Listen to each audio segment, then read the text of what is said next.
Versión de la Semana Internacional 2019-2.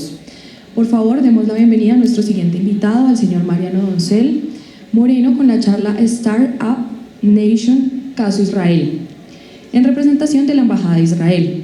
El señor Mariano Doncel es emprendedor, ex becario Mashaf 2011 de la Agencia de Cooperación Internacional de Israel, del Programa Internacional de Innovación, administrador de empresas, magíster en innovación empresarial, que ha tenido la oportunidad de trabajar para el sector privado y gobierno, en organizaciones como Naciones Unidas, Colciencias y en algunas prestigiosas universidades colombianas como la EAN actualmente, Pontificia Universidad Javeriana, Universidad del Rosario y Universidad de La Sabana.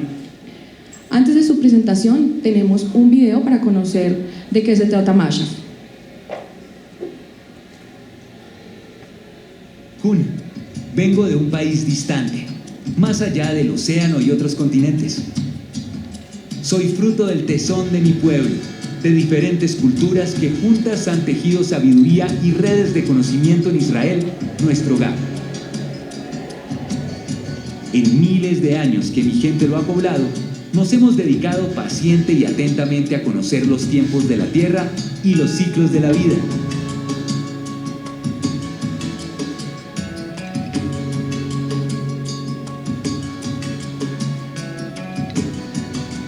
Y con lo que hemos aprendido, hemos hecho de este hogar un país renovado.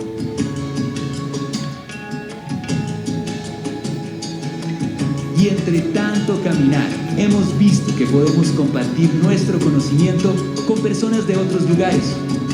Por eso existe Mashaf. Viajamos por el mundo y recibimos a quienes quieren venir a compartir nuestra experiencia en un intercambio de conocimiento, pues también hay quienes saben cosas que nosotros no sabemos. Y al final, todos nos beneficiamos, trayendo bienestar y soluciones a las poblaciones. Mashaf es hoy la Agencia de Cooperación Internacional para el Desarrollo del Gobierno de Israel, que apoya a Colombia y su gente a través de transferencia de conocimiento por medio de cursos en diferentes campos del conocimiento. En las últimas décadas, miles de colombianos se han capacitado en Israel o en los cursos móviles de expertos israelíes en las regiones de Colombia. Temas como agricultura, salud, educación, desarrollo social, innovación, equidad de género, empoderamiento de la mujer, entre otros. Todos estos temas han generado gran cantidad de acciones y experiencias por parte de las personas capacitadas. Estos miles de becarios, a lo largo de los años, han hecho llegar conocimiento, herramientas y beneficios a miles de personas más en su entorno. En Colombia, desde la línea de conocimiento de agricultura, hace 8 años se implementa la iniciativa Mega Leche para transmitir conocimiento y tecnología a pequeños, medianos y grandes productores de leche de la región Caribe, que potencia sus capacidades para procesos más eficaces. Mashaf comparte conocimiento a través de actividades y cursos con los cuales llega a diferentes instituciones y personas en Colombia por medio de nuestros cursos móviles y nuestros programas de becas Mashaf en Israel, con el fin de forjar un cambio significativo dentro de sus entornos sociales. Me llaman Tikkun, pero Tikkun no es una persona, es una filosofía, es un pueblo, una visión para que juntos construyamos un mundo mejor. Buenos días, ¿cómo están? Bueno, digan la verdad, ¿ustedes están acá porque el profesor les dijo o porque quisieron venir? No, porque acá está el profesor. Ah, es eso. Queríamos saber qué era Mashaf. Bueno, mi nombre es Mariano Doncel, tuve la fortuna de haber sido becario por el gobierno de Israel en el 2011 y nada, pues hoy estamos acá para hablar un poquito de Mashaf y acerca de Israel como un fenómeno de país. ¿Qué han escuchado ustedes antes de Israel? ¿A qué les suena esa palabra, Israel? ¿Ah? ¿A qué? ¿A qué? Catolicismo. A Jesús, a catolicismo. Jesús, religión, sí. Vacaciones. Vacaciones. ¿Qué dijo vacaciones? Allá fuiste. ¿Sí? No, bueno, ya lo conoces. ¿Qué más les suena? ¿Está diciendo algo? Judíos, religión también. Camposanto, más religión, ¿qué otra cosa? Conflicto, muy bien, ¿quién lo dijo? ¿Qué conflicto hay allá? Religión. ¿Conflicto religioso? Sí. Ok. Bueno, yo creo que yo estaba como tan informado como la mayor parte de los colombianos antes de ir a Israel. Normalmente uno cuando piensa en Israel tiene el imaginario acerca de 4 grandes religiones a nivel mundial. Israel es sitio sagrado para las 4, entre ellas pues la nuestra, los católicos, claramente. Y normalmente la gente piensa en conflicto, en guerra, ¿de acuerdo? Yo particularmente soy un amante de la historia y entonces solamente hasta cuando estuve en Israel logré entender el contexto histórico, por ejemplo, que existe alrededor de la tierra de Israel frente al tema de la religión y cómo eso ha impactado la historia de todo el grupo poblacional de los judíos y cómo ellos a través de la adversidad han logrado desarrollar un país potencia mundial en tan solo 71 años. ¿Sabían ustedes que Israel solamente tiene 71 años? Un país relativamente joven. No, relativamente no, es un país bebé. ¿Sí? Bueno, algo de historia antes de comenzar. ¿Han visto esa foto antes? ¿Sí? Que está ahí. Y acá en Jerusalén es un sitio sagrado para nosotros los católicos, ¿no? Porque ahí se dice que murió el Hijo de Dios, ¿sí? De Jesús. Acá ustedes van a encontrar este muro. ¿Han escuchado el muro de los lamentos? ¿Sí? Tiene una historia increíble. Es el sitio más sagrado para los judíos. Ya les explico por qué. Y acá atrás, ¿han visto esto? La mezquita, ¿cómo es que se dice? La mezquita de la Roca. ¿Habéis dicho? Mezquita de la Roca. Es el segundo sitio más sagrado de los musulmanes, ¿de acuerdo? Además, cuando usted va a Israel se encuentra con que tiene 4 divisiones, hay como 4 barrios. En uno están los judíos, en otro están los católicos, los cristianos, en otro están los musulmanes y en otro están los armenios, ¿sí? Es como otro tipo de catolicismo. Ellos siguen a la iglesia de Constantinopla. Pero bueno, algo de historia antes de empezar para que podamos entender el contexto, discúlpenme, del tema de Israel. Cuando uno empieza a pensar de Israel, entonces uno normalmente se va a los temas religiosos como la mayor parte de ustedes hicieron, ¿no? Entonces cuando uno va y lee en la Biblia los pasajes acerca de los padres fundadores de Israel, ahí es cuando uno se encuentra con estos 3 señores, Abraham, Isaac y Jacob, que es el fundador, el hijo y el nieto, que crean el primer grupo que es conocido después como los israelíes, que es un grupo nómada que va para arriba y para abajo, ¿no? Eso mismo nosotros lo tenemos en el Antiguo Testamento de nuestra Biblia, ¿sí? Ahora, si nosotros miramos la Biblia como un documento histórico y no religioso, lo interesante ahí es que hay un grupo poblacional que hace una apuesta que antes puede ser bien interesante, que antes no se había hecho, y es un grupo que cree que existe un único Dios, ¿sí? Porque ya habían pasado en el mundo las grandes megapotencias. Ya ya habían existido los griegos ya con todo el tema del helenismo, los egipcios con todos múltiples dioses. Bueno, todas estas grandes potencias de la historia ya habían existido y normalmente no, todas ellas tienen muchos dioses, ¿no? La romana, que prácticamente termina siendo un recauche de los dioses griegos, todo esto. Eso es lo que vuelve particularmente atípico este grupo de gente, esta tribu, que va para arriba y para abajo, por lo que hoy día conocemos como la parte, como tierras del cercano oriente, ¿de acuerdo? Ellos están yendo para arriba y para abajo. ¿De qué es? ¿Por qué se mueven? Pues porque están buscando alimento. El concepto de nación, como lo conocemos hoy día, no existía para la época, ¿de acuerdo? Entonces ellos sencillamente están buscando alimento. En una de esas, ellos terminan, por temas de hambruna, terminan moviéndose mucho más hacia el lado de Egipto y terminan en Egipto. Viendo el tema desde el punto de vista histórico, el grupo poblacional se mueve hacia allá. Y para la época pues ya existían los grandes faraones. ¿Ustedes qué creen que pensó un faraón cuando vio acá llegar un grupo de personas de otra tierra, con otra lengua, con otra religión? ¿Qué creen? ¿Qué bien lucha usted como faraón? No, mentiras. ¿Qué cree que pasó ahí? Más esclavos. Mano de obra gratis, papá. Esclavizados, ¿de acuerdo?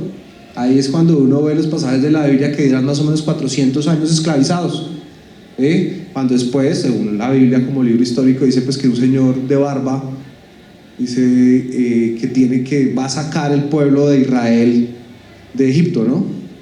Bueno, ese señor es Moisés. Históricamente yo no puedo afirmar que efectivamente haya abierto los dos mares o no, pero sí se genera una movilización de un grupo de gente que sale huyendo de Israel, de lo que hoy día es conocido como Egipto, para volver a asentarse a sus tierras de donde se habían desplazado por el corredor, precisamente porque habían sufrido hambruna. Ahora, después de esos 400 años de esclavitud, entonces llega después un rey muy famoso que seguramente lo han escuchado, todas esas películas de Semana Santa que le toca a uno ver normalmente en Semana Santa, el rey Saúl y el rey David, y después llega otro señor que es el rey Salomón. ¿Qué han escuchado del rey Salomón? Históricamente es un personaje que sí existió y fue una persona que influyó mucho en el pueblo judío para la época. ¿Qué han escuchado del rey Salomón? Sabiduría, sí. ¿Qué otra cosa? ¿No? Tomaba decisiones muy radicales. Tomar decisiones, sí, como partir un niño en dos. Bueno, hay una cosa que se dice durante el tiempo del rey Salomón, es que fue una persona muy rica, ¿de acuerdo? Que convirtió a los judíos en una potencia regional gracias a la riqueza que logró acumular. Y una de las grandes obras que dejó para el pueblo judío fue la construcción de un gran templo, el primer gran templo, ¿de acuerdo? El primer gran templo, que lo único que queda hoy día, en los días modernos, mire, nosotros arrancamos en el siglo XVII antes de Cristo. Cuando estamos hablando ya del rey Salomón, estamos hablando del año 965 antes de Cristo. Entonces él construye el primer gran templo, ¿sí?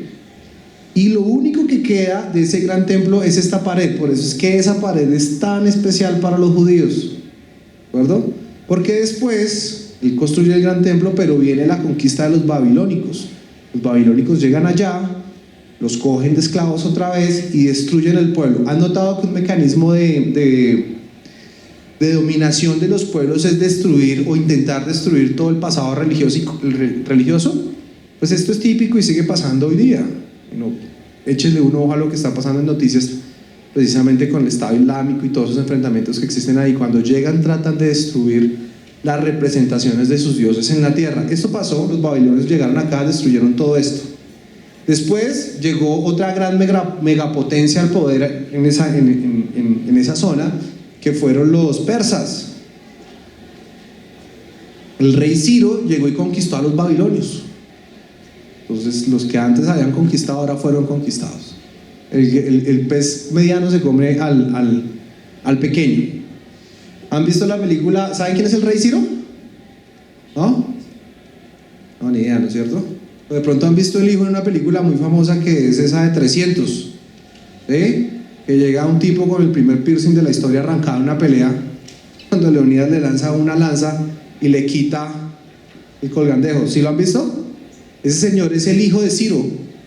Ciro es el primer gran emperador, bueno, no sé si llamarlo emperador, pero es como el primer gran referente que hace la conquista del imperio babilónico.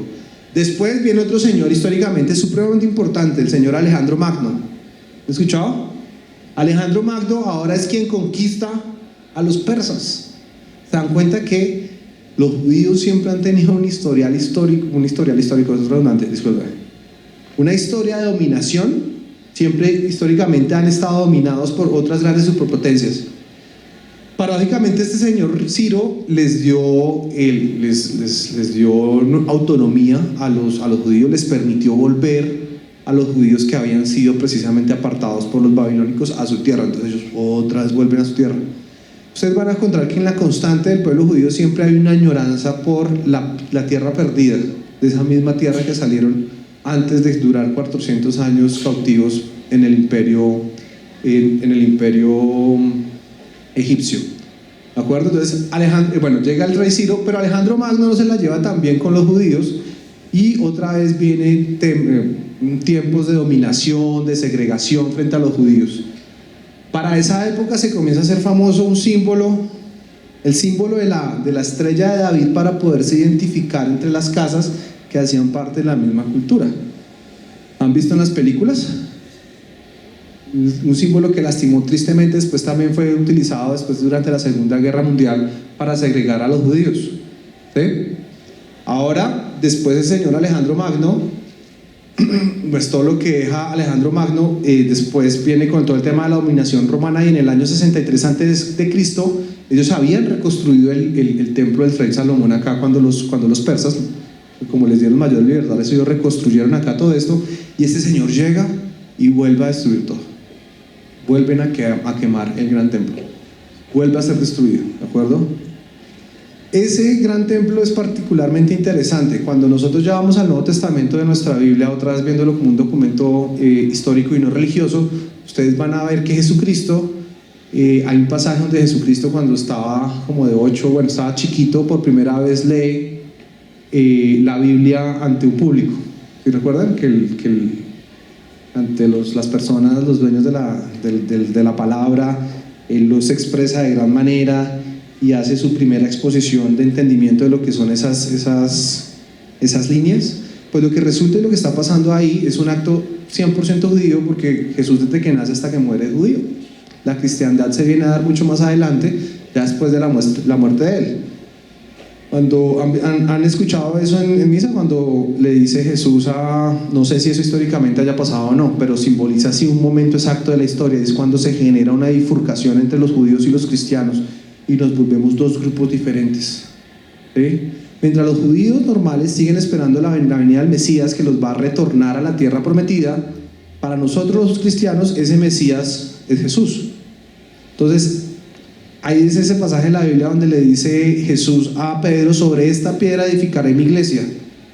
¿Se la han visto? ¿Lo han escuchado? En ese momento ya se crean dos grupos, dos universos diferentes.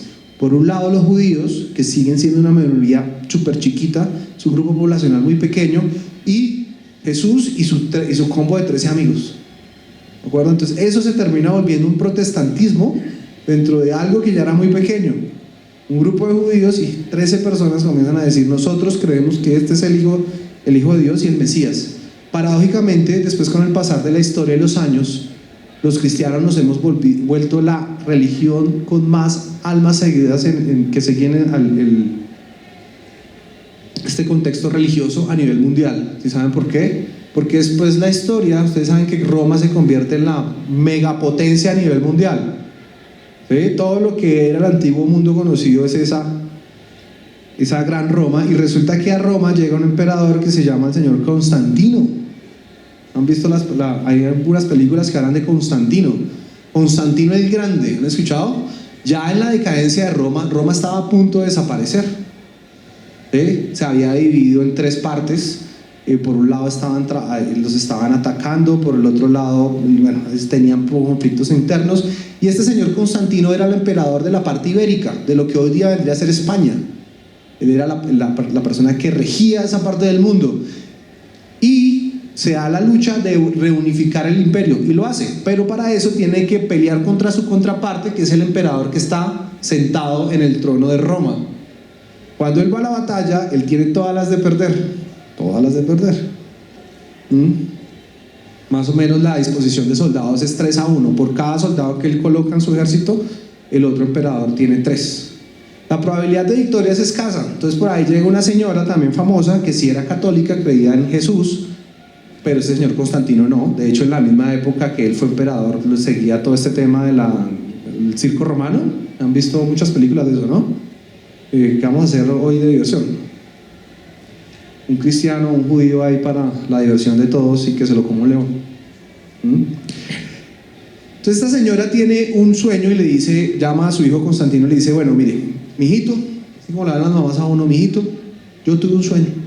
Si usted va con los estandartes de la cruz cristiana a esa gran batalla, vamos a ganar contra todos los pronósticos. Y el señor Constantino le dice a su mamá: listo, pues yo le voy a hacer caso, no tengo nada que perder, ya casi está todo perdido, y decide colocar los estandartes de la luz cristiana, de la cruz cristiana, en los estandartes con los que va a la batalla, haciéndole una promesa a su mamá que si en caso de ganar la batalla, que es muy poco probable, va a convertir todo el reino romano a la cristiandad. Y ustedes ya saben qué pasó. Obviamente ganó Constantino, convirtió, en ese momento ya dejó de ser delito ser cristiano o judío, o específicamente cristiano judío siguió siendo un problema, pero el cristiano propiamente ya dejó de ser perseguido. Roma, que era el centro del mundo en ese momento, ya estaba viciada, ya estaba en decadencia. Se genera una nueva ciudad para manejar todo el tema político, económico y armamentístico de la época, y es así como todos los poderes de Roma se trasladan a otra ciudad que se llama Constantinopla. ¿Han escuchado de esa ciudad? ¿Saben qué ciudad hoy día es Constantinopla? ¿No? ¿Ni idea? ¿No? Estambul. Y ustedes van a ver en Estambul una mixtura de mundo de religiones y mundo de contextos diferentes. En Estambul entonces usted ve construcción romana, 100% romana, pero ahora con los símbolos de la cruz cristiana. Eso para decirles que después, pues como ellos se volvieron la gran megapotencia a nivel mundial, pues la religión que definían, pues tú tienes que ser cristiano, punto, porque tu emperador te lo dijo, ya, no hay negociación. Después, con más años pasaron, vino la caída del Imperio Romano, y de la caída del Imperio Romano se formaron reinos que terminaron mutando con el tiempo y hoy día son los países que nosotros conocemos en Europa. No todos, porque ha habido algunos cambios, ¿no? Uno de esos países colonizó el Nuevo Mundo, la corona española, y trajo consigo la evangelización de las almas de las personas que estaban acá. Y ese es el motivo por el cual los judíos siguieron siendo pequeños, mientras que los cristianos comenzamos a ser muchos a nivel mundial, ¿de acuerdo?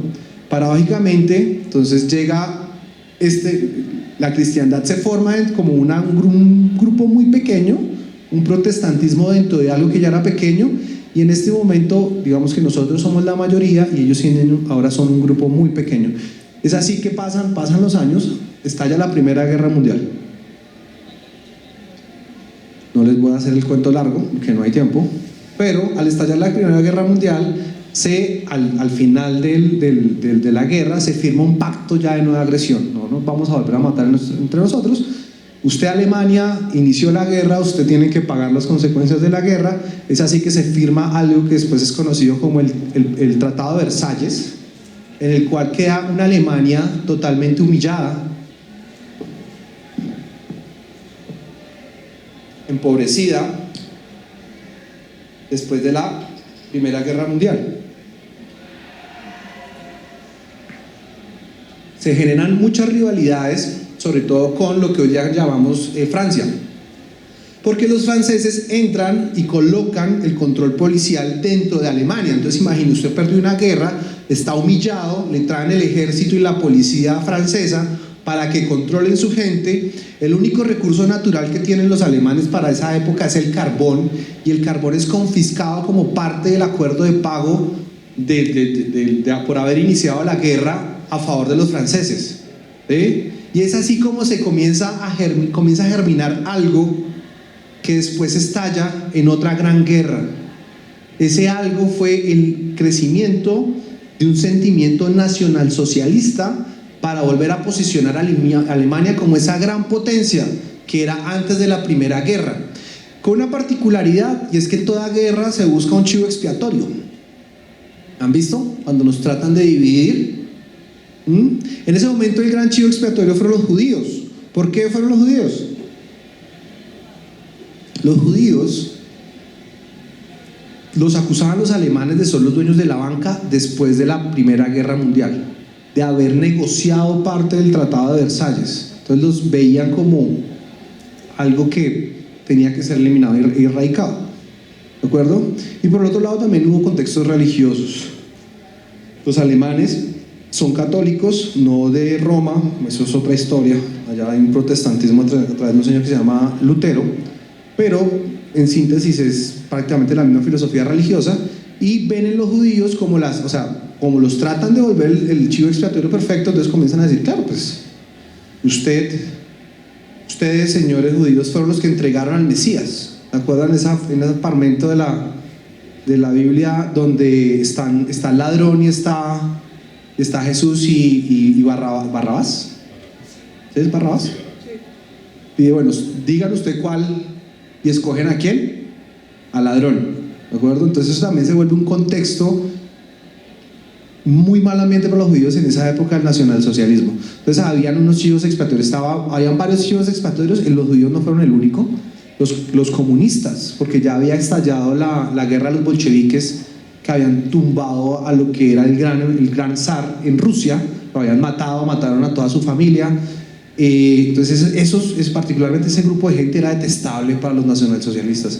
Eran detestables los judíos, eran detestables los gitanos, era detestable todo lo que no pensara igual a mí, ¿de acuerdo? Y en esa época donde lo que ellos estaban tratando de buscar cohesión, estalla la Segunda Guerra Mundial.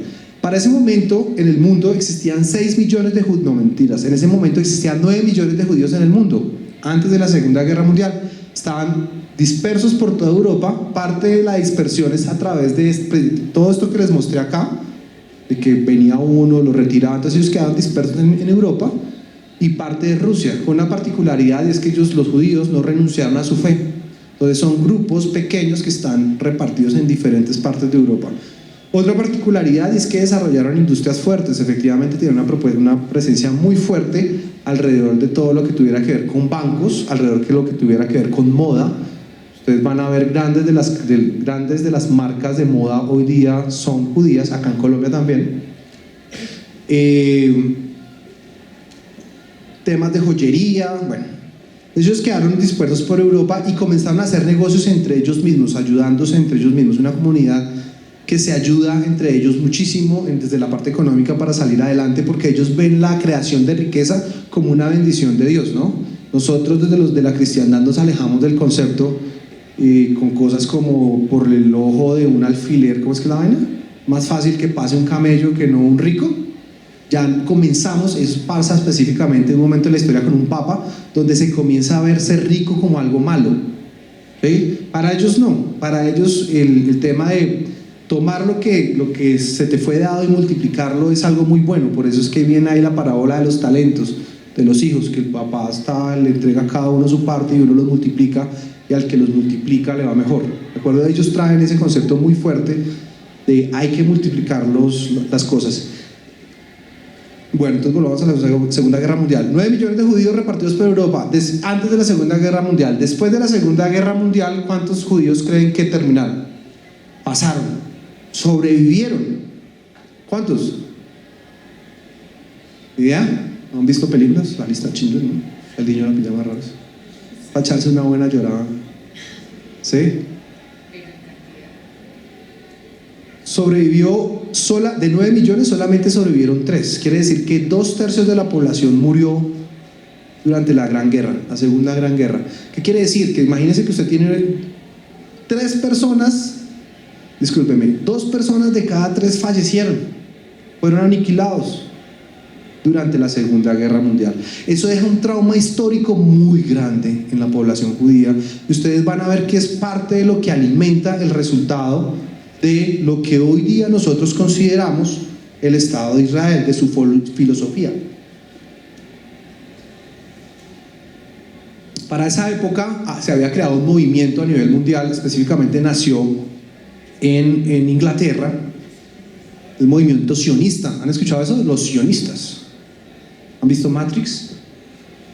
¿Vieron la última? Va a salir la nueva, ¿no? La nueva de Matrix, no hay que perdérsela. Cuando Neo, el protagonista de Matrix, está regresando a la ciudad del Sion, que ese es el único bastión de los humanos donde las máquinas no están. Pues el concepto, bueno, Matrix es una particular, es un retazo de muchas cosas. Morfeo, el moreno que le entrega la pastilla a Neo para que le dice: ¿quieres seguir durmiendo? ¿Quieres despertar de esta realidad? Eso es mitología griega, el dios de sueño. Pero específicamente ahí, cuando estamos hablando del Sion, el regreso a la tierra prometida, el concepto viene de ahí, de este grupo de gente que siempre añoró volver a ese pedazo de tierra que desde el año 17 antes de Cristo los había visto caminar por esa región, con una particularidad, y es que en el año 17 antes de Cristo ya no existía el concepto de país, era un pueblo nómada, y las condiciones hoy día eran diferentes. Pero como resultado, como una manera de resarcir lo que ellos dejaron de hacer por no proteger sus judíos durante la Segunda Guerra Mundial, Naciones Unidas declara a través de un decreto el nacimiento del Estado de Israel, en gran parte pues con apoyo del movimiento sionista, ¿de acuerdo? Esto lo escuché yo de uno de los historiadores que murió hace poco, murió este año. Hay una particularidad en Israel, y es que un israelí promedio habla 3 lenguas. Habla normalmente la lengua de donde vienen, donde se reúnen. Si yo estaba en Francia, pues hablo francés. Inglés, que es la primera lengua en la que se comienzan a entender, y hay una particularidad, y es que cuando se reforma el Estado de Israel, revive una lengua que lleva más de 2000 años muerta, el hebreo. Entonces un israelí promedio al menos habla 3 lenguas, indiferente del grado de estudios o preparación que tenga la persona, más o menos maneja 3 lenguas. Ahora, el 14 de mayo de 1948 nace oficialmente, amparado en el decreto de Naciones Unidas, el Estado de Israel. Mayo 14 de 1968. Esto es un recorte real de Palestine Post que anuncia el nacimiento del Estado de Israel, con una particularidad, es que ya no estamos hablando de la tierra del año 17 antes de Cristo, sino con unas particularidades y unas complejidades mucho más grandes, porque ya existían otros grupos que estaban deambulando por la zona. El concepto de país todavía no estaba allí. Los británicos tenían que manejar, tenían como ¿cómo se puede decir? Eran como los administradores de esa zona, ¿de acuerdo? Es así entonces que con el nacimiento del Estado de Israel nace para resarcir lo que los pueblos, los países dejaron de hacer para proteger a sus judíos en sus países de origen. Entonces hablaba yo con este historiador que resultó por lados de Argentina, o sea, hablaba el español perfectamente, por eso el tema de los idiomas. Su infancia la vivió en Argentina, hablaba español perfecto, y este señor decía algo casi quebrándose la voz, recuerdo mucho ese día, decía, es que vivíamos en Francia, pero nunca fuimos llamados franceses, siempre fuimos llamados judíos. Vivimos en Rusia, pero nunca fuimos llamados rusos, siempre fuimos apartados e identificados como judíos, y así sucesivamente. Y ese es el ente motivador de la creación del Estado de Israel, ¿de acuerdo? Cuando llega la invasión nazi en todos estos países, el resultado es que la mayor parte de los pueblos, para no entrar en guerra ni en conflicto con los alemanes, comienzan a entregar sus judíos, y como no los veían como ciudadanos, sino como un grupo allá extraño, esa es la materia, ese es el germen para que toda esta gente sea destruida y asesinada durante la Segunda Guerra Mundial. Acá se crea, entonces, el 14 de mayo de 1948 se crea el Estado de Israel. Entonces estamos hablando de una nación que ustedes se han dado cuenta con todo el recorrido histórico que les estoy mostrando, subyugada, esclavizada, golpeada, al punto de ser casi aniquilada durante la Segunda Guerra Mundial. Y es un pueblo muy de malas, lo digo con mucho respeto porque he tenido judíos en mis clases. Yo aclaro, no soy judío, yo soy católico, no practicante como la mayor parte de los colombianos. Bueno, yo sé que esto puede ser de pronto políticamente incorrecto para la universidad, pero pues es cierto. Yo estudié en colegios de curas y estudié en otra universidad de curas acá en Colombia, muy famosa también, y pues eso es tal cual lo que pasa. Después de todo esto, de salir de una Segunda Guerra Mundial donde los barcos comienzan a llegar prácticamente cargados de personas que han salido de los campos de concentración nazi, ahí a Israel, vía marítima, a esperar que les diera la autorización, después de que se crea y se autoriza el Estado de Israel, 24 horas después de salir de un fenómeno como este, Egipto, Jordania, Siria, Líbano e Irak declaran la guerra a un Estado que acaba de crearse. Entonces no sé si ustedes puedan entender psicológicamente lo fuerte que es esto. Acabas de salir de una Segunda Guerra 24 horas después de que logras esa añoranza de montar un país, y te declaran toda la guerra, ¿de acuerdo? Todos estos países son de predominancia árabe. Entonces se comienza una cruzada en contra de los israelíes. Esta foto la tomé yo mismo. Mi esposa no es colombiana, mi esposa es polaca. En Polonia existió el campo de concentración más grande a nivel mundial, Auschwitz, la misma de la película La lista de Schindler. ¿Recuerdan esas tomas tristísimas cuando llega el tren y cruza unas paredes y adentro los comienzan a hacer bajar de los vagones? Pues esta es la infame pared. Acá llegaban los vagones y adentro los hacían despachar, les quitaban las cosas y le decían, bueno, usted está bien, usted vaya para allá, que se va a dar un baño. Ustedes ya saben que terminaba el baño, ¿de acuerdo? Las duchas de exterminio masivo. Para mí particularmente, yo soy un amante de la historia y esto me llegó profundamente porque el día que estuve allá estaba este grupo de muchachos, ¿sí los ven? El mismo día, adolescentes israelíes que ven en la historia una manera de no olvidar lo que han vivido, y por política ellos, cuando están en grado, ya listos para graduarse del colegio, se los llevan para que conozcan y no olviden su historia. Y esta foto, por eso es que está mal tomada, ¿no? La tomé de espaldas. Todos estos chicos viendo y reviviendo lo que le pasó a su gente. En una de las barracas, ¿sí saben qué son las barracas? Esos sitios donde metían todas estas personas, me encontré con esto. Esta foto, como les digo, esto lo tomé yo mismo. Mañana será un día mejor que hoy. Escrito seguramente por un familiar que sobrevivió al Holocausto y su descendiente ese día estaba precisamente volviendo a conectar con su historia. Vean lo que dice acá: nunca olvidar, nunca de nuevo. ¿De acuerdo? Y usted va a ver en la constante israelí eso. Ellos cuando se monta el Estado de Israel después de la Segunda Guerra Mundial, después de 24 horas la declaración de guerra, ellos no tienen nada que perder, ya todo está perdido.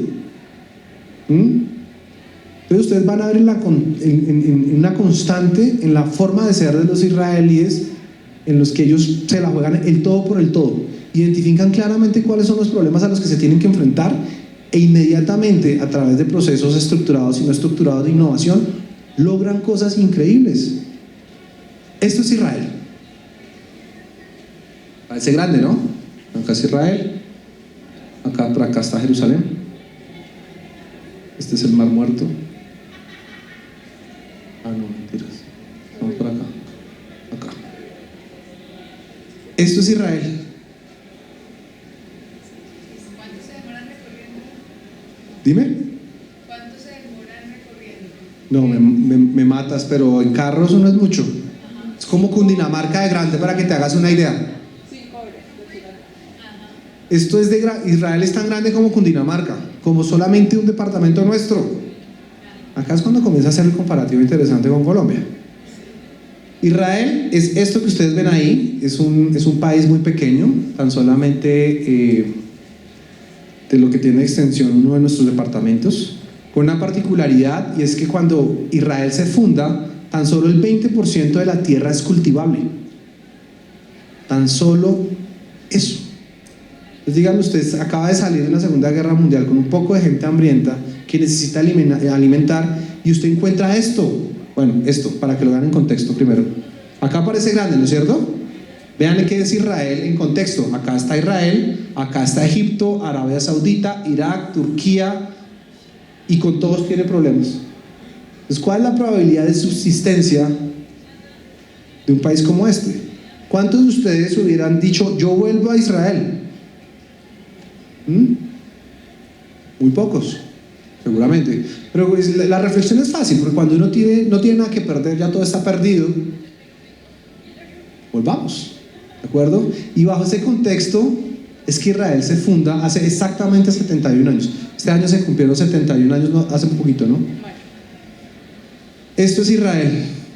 Entonces quedan totalmente aislados. La mayor parte de los judíos que quedaron en Europa, que algunos sí quedaron, pues ellos quedan totalmente aislados de Europa, con pueblos vecinos pues que no los quieren. Mark Twain, ¿han escuchado a Mark Twain, el escritor? Mark Twain, para los primeros días, si no, véanlo, escúchenlo, sean curiosos. Mark Twain, para los primeros días de la fundación del Estado de Israel, va a Israel y encuentra un país millonario en lo que ustedes ven en esa imagen. ¿Qué creen? Israel, ¿qué tenía Israel de recursos importantes? ¿Qué creen? La tierra será lo único, arena que solamente el 20% era cultivable. Tan solo el 20% del agua que hay en Israel era potable. Todos los quedaron aislados del resto del mundo, no podían generar comercio con los del pie, quedaron aislados con sus pocos familiares sobrevivientes en Europa porque no habían mecanismos sencillos para poderse comunicar. Esto es Israel. Pero pasa algo bien interesante que las personas que trabajamos en innovación llamamos pasar de las ideas a las acciones. Una de las cosas que más me impactó me llamó la atención cuando estaba allá es después de como hora y media, 2 horas de recorrido por el desierto en el que todo es color arena, todo es color gris. A lo lejos vi 2 hectáreas cuadradas de verde que te quiero verde. Cuando le pregunté al guía, me dijo sí, eso es plátano del Ecuador. ¿Plátano del Ecuador? ¿Acá? Y comencé a entender cómo todo lo que era un problema para ellos terminó siendo su gran fortaleza. Hoy día, ¿recuerdan que les dije que solo el 20% del agua era potable? Hoy día Israel es la máxima potencia tecnológica a nivel mundial con tecnologías de reutilización de agua. ¿Sabían eso? Lo partieron de un problema, de una gran debilidad, lo convirtieron en su gran fortaleza. Todo el concepto del goteo inteligente. ¿Han visto esos jardines que son espectaculares, muy bonitos, y cuando usted mira entre las matas y las tierras hay unas mangueras que suministran agua por goteo? Toda esa tecnología fue desarrollada, la pionera fue desarrollada en Israel, ¿de acuerdo? El tema de la alimentación. Llegaron a desarrollos tecnológicos increíbles. Hay cosas que nosotros hoy día consumimos, comemos, y todo eso fue desarrollado de allá. ¿Cuántos de ustedes han comido el tomate cherry? ¿Todos lo han probado? ¿Sí? ¿Sabían ustedes que el tomate cherry es el resultado de un invento israelí? El tomate cherry fue inventado por una universidad que se llama la Universidad Hebrea de Jerusalén, precisamente como una manera de poder alimentar a su gente, porque como se los dije, pues no era posible, ¿de acuerdo? Ese tomate cherry, acá vino un señor que se llama Gustavo Fuss hace algunos años, que es el director de la Oficina de Transferencia Tecnológica de la Universidad Hebrea de Jerusalén, también argentino, con un español perfecto, y nos comentaba que es la patente de esa semilla a la universidad le representa al año ingresos por más de $2 millones. Una investigación con propósito, ¿ven? Entonces ahí es cuando comenzamos a entender el tema de la innovación. La innovación no son ideas creativas, qué bonito sería hacer esto, sino con propósito, cómo puedo generar valor. Y esta gente, pues a partir de la necesidad, porque les tocó, generaron muchos impactos en temas de innovación. La tecnología que tiene Israel en temas agroindustriales es increíble. Todo el tema de cultivos hidropónicos, esta gente es fantástica. Ahora, todo lo que les estoy contando, todo fue la experiencia de haber ido hasta allá y ver cómo es el modelo de innovación israelí, ¿de acuerdo? Datos interesantes extraídos de un libro que se llama Startup Nation de un escritor israelí que trabajó para el New York Times mucho tiempo y ahora escribe para el Jerusalem Post. Israel tiene la tasa de emprendimiento más alta a nivel mundial. ¿Qué quiere decir eso? Por cada 1.844 israelíes hay una startup, entiéndase, un emprendimiento de base tecnológica. Por cada 1.844. Para que se haga una idea, ¿cuántas startups deberíamos tener acá en Colombia si más o menos somos cuántos? 45 millones de colombianos. Ese porcentaje únicamente se ve en Israel y es precisamente el conocimiento que se genera alrededor de todas las necesidades. ¿Cómo puedo solucionar los problemas que tengo en mi día a día? Si no tengo agua potable, ¿cómo genero las tecnologías para recuperar el agua y reutilizarla? Si no tengo tierra cultivable, ¿cómo genero cultivos hidropónicos? Todo el tema de las semillas, estudios desde la universidad de las semillas. Nasdaq, que es la segunda bolsa de valores más importante y más grande a nivel mundial, después de la bolsa de valores de Nueva York, tiene, después de Estados Unidos, solo Israel, pero comparemos Estados Unidos, estamos hablando de que Estados Unidos es casi medio continente, tiene 35 millones de habitantes, y Estados Unidos es el país que tiene más empresas cotizando en el Nasdaq. Pero el puesto número 2 está Israel, un país tan grande como Dinamarca y más o menos con 8 millones de habitantes. 8 millones de habitantes. Acá es cuando uno comienza a hacer paralelos con Colombia, ¿no? Tenemos 218, 219 años como Estado. Tenemos un país, el segundo país más biodiverso por metro cuadrado. Tenemos un problema, y es que la mitad de año nos inundamos y la otra mitad del año estamos en sequía. Si yo cogiera por lo que nos corresponde a cada colombiano y dividiera los metros cúbicos de agua limpia que nos toca a cada uno y eso fuera riqueza, seríamos los ciudadanos más ricos del mundo. Y esta gente no tenía nada. Acá es cuando uno comienza a ver el contraste de cómo el modelo israelí y el modelo de pensamiento se enfocan en identificar primero el problema y a partir del problema desarrollar cualquier cantidad de ideas que, por locas que parezca, una llega al final porque es ejecutable. Durante los primeros 60 años logró multiplicar su economía más de 50 veces. Datos curiosos: además del tomate cherry, que sé que es un dato interesante que ustedes no sabían, ellos inventaron algo que se llama las USBs o los pendrive. ¿Cuántos de ustedes conocen los pendrive? Todos los hemos utilizado en la universidad, ¿no? Para las personas que ya somos mayores, ¿se acuerdan antes de los pendrive los disquetes? ¿Sí? Eran más o menos 250 megas. Y cuando uno tenía una entrega, un examen final, esa vaina olía al miedo y se reseteaba. ¿Sí lo recuerdan? En el 2000 aproximadamente se crearon los primeros pendrive y es la movilización masiva. Mi primera pendrive fue de 1 giga. Cantidades grandísimas de información. ¿Resultado de qué? Estaban en guerra.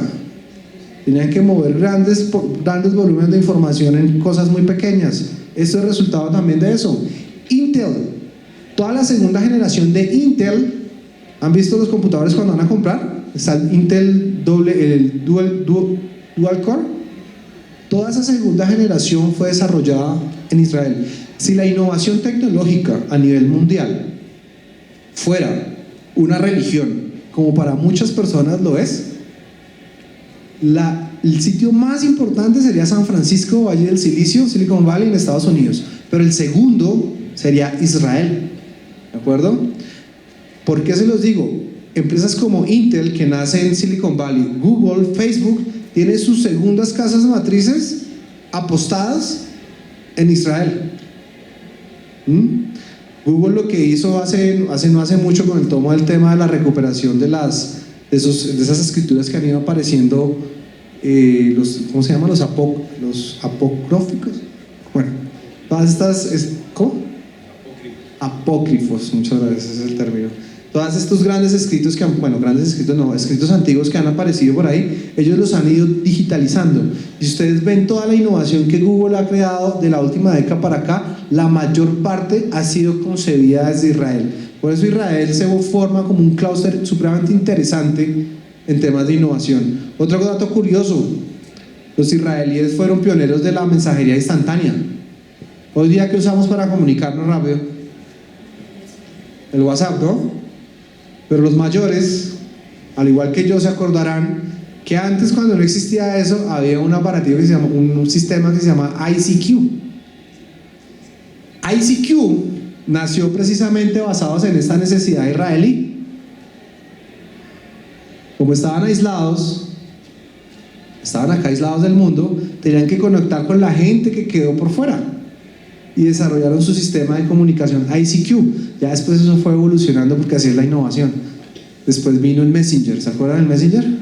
¿Se acuerdan del zumbido que le mandaban a uno y no le dejaban? Los muchachos son centennials. ¿Sí los alcanzaste a conocer?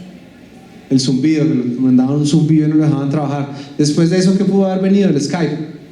¿Sí? El Skype. Después de eso, ¿qué pudo? La BlackBerry. ¿Se acuerdan? La mensajería instantánea, la vaina más elitista del mundo. Tenían que comprar un celular carísimo, además tenía que pagar plan de datos y además tenía que pagar el derecho de la utilización del PIN del BlackBerry. Entonces uno llegaba a las fiestas y le decía, no, pasa, uno quería conquistarse a la niña bonita, decía, no, pásame tu PIN. Y yo, ¿cuál PIN? Uno con el mismo Nokia 1100 de toda la vida. Después del BlackBerry tiene una caída en el sistema de información durante 24 horas y si el mundo conoce lo que hoy día conocemos como WhatsApp, ¿verdad? Pero todo nació de acá. ¿Ya tengo que ir terminando? ¿Sí? Acá una síntesis rápidamente. Miren, en 1960 fue desarrollada la tecnología de riego por agua, lo que les estaba contando. La primera CPU que se le pega a un computador es desarrollada allá en asocio con IBM e Israel. Hoy día creo que nosotros el concepto de CPU es tan de nosotros que no nos imaginamos el concepto de un computador sin CPU. Hasta el portátil tiene su micro CPU, ¿no es cierto? En la parte de abajo. En 1970 se desarrolla. Esto sobre todo para las mujeres con el tema de la depilación. ¿Han visto esa máquina que la pasan, es como un láser? Que las depila sin necesidad de cortarlas. Esto ya es un invento tecnológico desde 1980. La impresión digital es desarrollada también en Israel. Este me llama mucho la atención. Cuando yo fui a Israel en el 2011, solamente habían pasado 11 años de esta invención. Ellos desarrollaron una píldora, una píldora, que adentro trae una cámara. Usted se la pasa y esa vaina mira si usted tiene algún daño en los tractos digestivos o intestinales. Sobre todo sirve muy bueno para la identificación de cáncer en etapa temprana. Los pendrive, que son lo que nosotros llamamos USB, y todo el tema de transporte Waze. ¿Han visto el Waze? Hoy día ya la gente no sabe, pero Waze y Google Maps se volvieron uno porque Google los compró. Pero toda esa tecnología se fundamentó en la utilización de mapas y toda esa cuestión en Israel. El Washington Post, en uno de los diarios más importantes de Estados Unidos, dice una cosa bien interesante en una de sus publicaciones.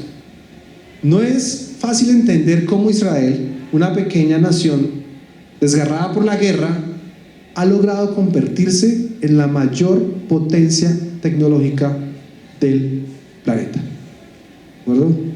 Esto puede ser debatible, depende del punto de vista, que algunos podrán decir que es Estados Unidos, pero desde el punto de vista tecnológico, en tamaño de proporción y la eficiencia del fenómeno israelí, esto es increíble. Si nosotros contrastamos todas esas experiencias con el fenómeno colombiano, nosotros también tenemos nuestro grupo de gente que también lo está haciendo, ¿de acuerdo? Hoy día muy célebre, bueno, lo dejé de todas maneras porque me parece, bueno, esto no lo voy a dejar acá. Célebre, hoy día esto genera mucha discusión, esta empresa, ¿no? Rappi, una empresa que en el 2015 se funda y en el 2018 ya llega a valer más de $1.000 millones. Este año recibió una inversión del banco japonés SoftBank y logra una valoración aproximada de $4.000 millones. O sea, ¿cómo una empresa de valer 0 pesos en el 2015 llega a valer $4.000 millones? Yo le digo, ¿cómo? Aplique el modelo de pensamiento israelí, identifique un problema que merezca la pena ser resuelto y resuélvalo, no se quede con las ideas de qué bonito sería. Es el problema del colombiano promedio emprendedor, que se llama emprendedor.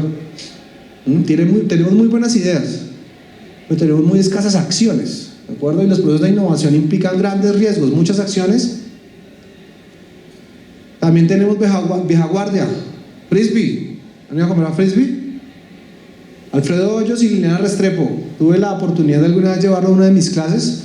Los curiosos métanse por YouTube y busquen la visita a la clase. Además que estuvo buena porque al final nos llevaron pollo a todos. Y muestran su caso, cómo identifican a partir de un problema que tuvieron con una empresa anterior que se llamaba Pimpollo, crean esta increíble marca. Y a través de generar su propia marca, que se llama Frisbee, logran ser una de las empresas top 3 a nivel nacional en empresas de comidas rápidas. Frisbee.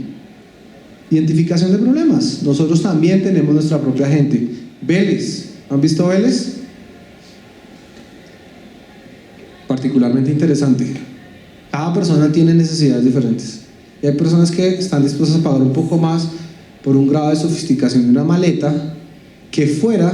Yo me compré yo tengo una Vélez, no por chicanearles, sino porque una vez estaba en un aeropuerto y una maleta idéntica, pero tenía el sello de Montblanc. ¿Saben cuánto me pidieron por esa maleta? $1,200 americanos. Vélez, sacando la conversión, vendría a ser algo así como $170. El nivel de calidad y sofisticación. Entonces cada uno tiene experiencias y necesidades diferentes. Esto para decirles, señores, que El modelo israelí, de las cosas y las enseñanzas más bonitas que me dejó Israel cuando estuve allá becado por la Agencia de Cooperación Internacional, es que nosotros como país tenemos una gran deuda de no criticar y de no enfocarnos de lo que está fuera de nuestro alcance de hacer.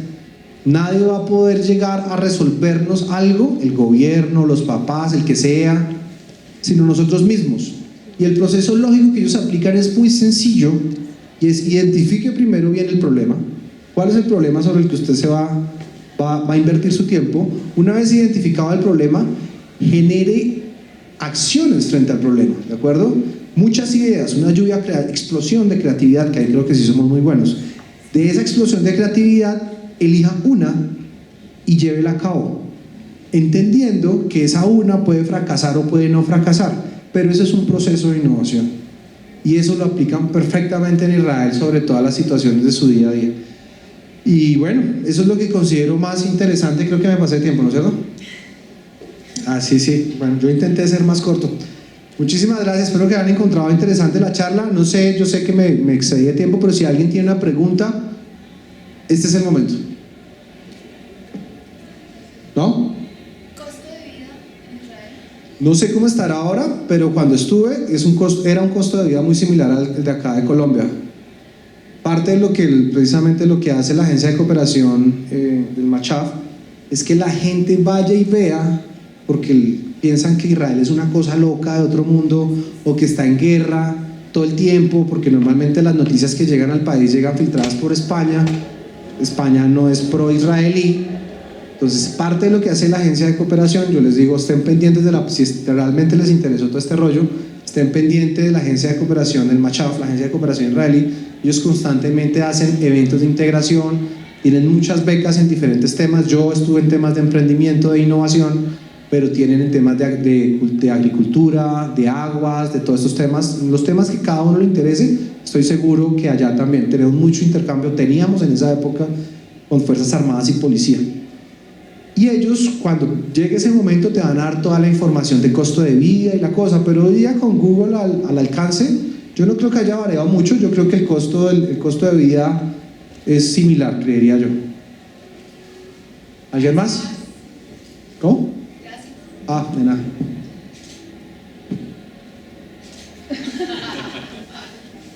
Bueno, espero que hayan disfrutado la charla tanto como yo venir a dar. No importa la cantidad, sino la calidad. Si usted de acá salió inquieto y curioso, creo que valió el esfuerzo de haber venido hasta acá. Sé que es una audiencia muy pequeña, es la audiencia más pequeña que haya tenido en mi vida, pero si dos de ustedes logran salir de acá con muchas ideas y curiosos de Israel, o de lo que sea, o del modelo de pensamiento para la gestión de problemas, creo que hicimos un buen trabajo. Muchísimas gracias.